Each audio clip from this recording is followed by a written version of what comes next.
Hi, I'm Swati Guild. And I'm Sami Chan.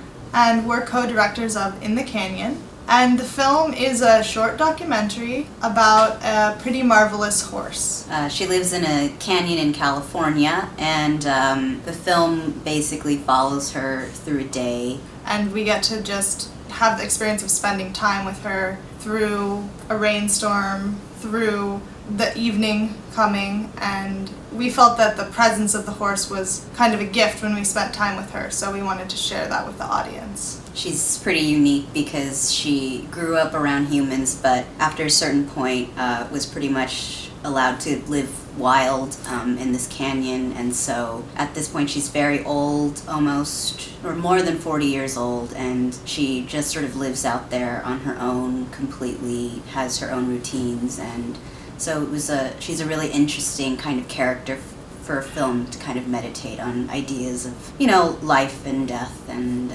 how we spend time and animals. And I think one of the things that interested us in taking a horse as a subject is that we can see and appreciate the outside of a horse, but we never know what it's thinking and sensing. But at the same time, because we don't get access to the interior of the horse, we can perhaps spend more time appreciating just the sense of being near a horse and watching the horse interact with its environment. And we thought it was quite marvelous that the family who the horse belongs to had this collection of old 16mm footage from the 70s when the horse was born.